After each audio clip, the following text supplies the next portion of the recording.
Estará acompañado por el coleccionista Federico Cia Madariaga. Él es economista, licenciado en Administración, especialista en pintura europea y colonial, sudamericana. Ha trabajado en más de 15 países comprando, valorizando y asesorando colecciones privadas a nivel nacional e internacional. Bueno, acá hay un cuadro que estuvo dando vueltas en el mercado francés hace unos 30 años, que es un cuadro anónimo, antiguo, y una copia, hecha por un miniaturista francés. Si ustedes pueden comparar, van a ver un craquelé largo y continuo en el primero, mientras que el otro van a ver un craquelé que está hecho con un proceso para dar la semejanza de antigüedad. Cuando uno le pregunta a una persona que no sabe de pintura cuál es el original, siempre generalmente dicen este, porque es el más distribuido. Nunca hay que dejarse llevar por eso. Hay cuadros que están muy bien conservados, pese a tener centenares de años. Este cuadro, que es un falsario francés, es un cuadro absurdo, muy mala calidad. El pintor no se le ocurrió cosa más ridícula que hacer un marco con arabesco. Mezcló culturas, puso cosas arabescas con cosas de la época bizantina, un disparate. Este es un autorretrato de Michelangelo Buonarroti, falso, completamente falso. Si ustedes ven ahí el craquelé, ya no es craquelé de destrucción. O sea, ¿qué le hayan hecho el cuadro? Probablemente lo han puesto en una heladera, después lo pasaron a otra temperatura y así, hasta que dieron este aspecto para parecer más antiguo. Le cambiaron barnices, le hicieron cosas. Aunque parezca mentira, por este cuadro se pagó una fortuna. Esto es una cosa horrorosa, una falsificación de los años 30, no de los años 30, tratando de mostrar la época de Picasso en los años 30, son horribles y son de muy mala calidad.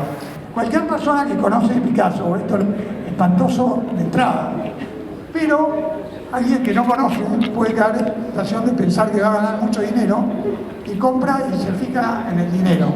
Una de las cosas que yo le digo a los coleccionistas, se fijen tanto en cuánto pueden ganar o qué puede ser tan importante para su colección, sino que se fijen en la calidad del cuadro. La calidad es lo que habla, el objeto es lo que habla, y el pintor se manifiesta a través del objeto, a través de la pintura, de la escultura.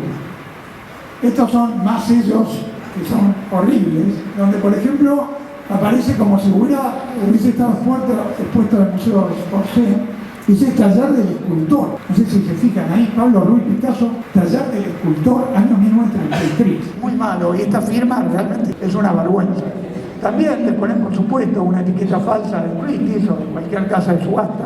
Esta es una falsificación moderna, atribuida a Bonsignori, un personaje militar, y cuando se hizo la radiografía, se vio que estaba en una tela con motivos del 19, y ni siquiera en una tela antigua, en una tela de fábrica. Quiero comentar, las telas antes se hacían de telares, después se hicieron automáticas. Cuando ustedes vean un cuadro antiguo, cuya tela esa fabricada, es una tela moderna, pero ojo, muchas veces esos cuadros están reciclados.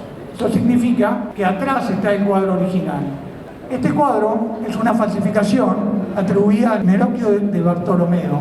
Este cuadro está en el Met y uno lo puede ver. Muy interesante, está en la colección Lehmann. Si ustedes ven acá, esto es muy interesante, los rulos ridículos.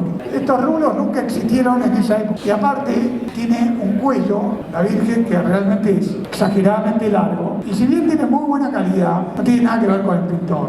Los falsificadores nunca dejan de poner algo de su época. Este cuadro estuvo en una casa de subastas y fue sacado por falso. Pero llegó a publicarse, hasta que alguien empezó a mirar el cuadro. Primer detalle, ven la Navidad y se acuerdan de Papá Noel. Bueno, Papá Noel en realidad es una leyenda nórdica. San Nicolás de Bari existió, y uno de los milagros de San Nicolás es haber salvado a 3 mujeres que no tenían dote, porque en la Edad Media quien no tenía dote caía en la prostitución. Y aparece el santo con las 3 bolsas con oro para salvar a las mujeres. Y lo más ridículo de este cuadro, si uno lo ve bien, al principio tiene una calidad buenísima, está hecho con una madera antigua, el estilo está muy bien hecho, pero tiene 2 problemas graves. Primero, la escalera está dada vuelta, está del otro lado. O sea, ¿qué quiso hacer un pintor? Poner una escalera al revés, así se la ven. Es insólito. Después, la frazada es Hijo César. El tipo había estudiado en esa época que en el siglo XV, es cierto, la gente pobre dormía en la misma cama. Por eso las pestes en la Edad Media se propagaron muchísimo por la pobreza. La gente dormía en la misma cama. En este caso, las 3 mujeres, las 3 hermanas, eran pobres, están durmiendo en la misma cama. Pero el personaje no está mirando ni la voz está mirando a la nada. Tampoco tiene sentido. Después, es una vidriera, es una casa con forma de vidriera. En esa época a nadie se le podría haber ocurrido una cosa así. Esas columnas tampoco tienen que ver con el periodo ni con la época. Bueno, esto es más ridículo. Es una falsificación atribuida a Antonio Pollaiolo con un cuello que parece directamente una jirafa. Una mujer así, bueno, pobre, no podría haber nunca existido. Este cuadro, muy interesante, fue vendido por una fortuna a un museo de Chicago. Pero lo más ridículo de este cuadro es que tiene 3 personajes muertos de miedo, mirando una ventana. Se sabe que en la época del Renacimiento hubo matanzas, pero nunca, jamás se les iba a ocurrir pintarlas, y menos pintar el terror. Era un tema que nadie lo iba a comprar y a nadie se le ocurría hacer. Hay un escudo, que es falso, totalmente borroneado para que no se sepa de dónde es. Hay unos, no sé si ustedes ven una ventana con unos vidrios raros, que son insólitos para leer. Esta es la conjunción de 2 cuadros. Primero y principal, nunca una virgen puede estar en un trono, con un ángel anunciándola, porque la virgen es después, cuando tiene al niño, pasa a tener el trono. Antes no tenía trono. Entonces, poner a la virgen en un trono, recibiendo al ángel, es un absurdo. Acá ven una anunciación real, hecha por Lincoln alumno, donde está la virgen en la misma posición, por supuesto que no está en un trono.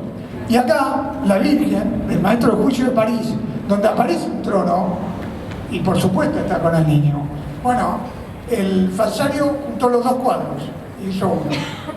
Juntó un maestro y juntó otro pintor y hizo un cuadro. Este es un cuadro famosísimo que está en el Louvre, Domenico Ghirlandaio, donde tiene 2 calidades. La calidad primera, que es la calidad del abuelo, y la calidad del nieto. ¿Qué pasó? El cuadro es de una calidad magnífica. La cara, el cuerpo, pero el niño es muy malo, medio dulzón. ¿Qué es lo que hizo? El pintor pintó un solo personaje y le dio al tallar el otro personaje. Se discutía por qué la cara era tan dura, la cara del abuelo. Es que la cara fue tomada de un dibujo preparatorio del abuelo muerto. La familia quería traer un cuadro del abuelo con el nieto y lo pintó en base a una máscara mortuoria.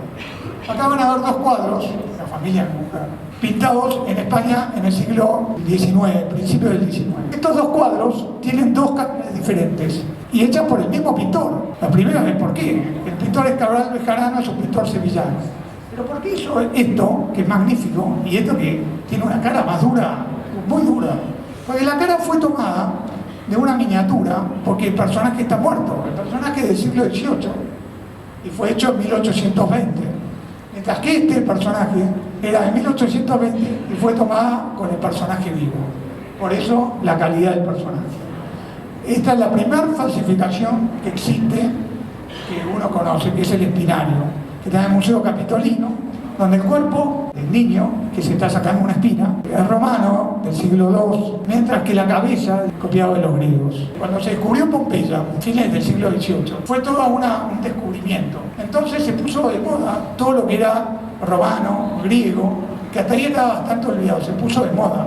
De ahí salió el neoclasicismo. Entonces hubo un pintor, Rafael Mengs, hizo un fresco donde lo puso a Júpiter y a Ganímedes. Júpiter está hecho a la manera de Júpiter, sentado en un trono importante, y le está dando como un beso, como una situación amorosa. ¿Por qué hizo esto? Porque se lo quiso ofrecer a un arqueólogo, y de hecho el arqueólogo lo dio por bueno, que se llamaba Winckelmann. Winckelmann era homosexual, y la intención de Mengs es que le gustara el cuadro. Gracias. Una buena muestra de la pasión por el arte.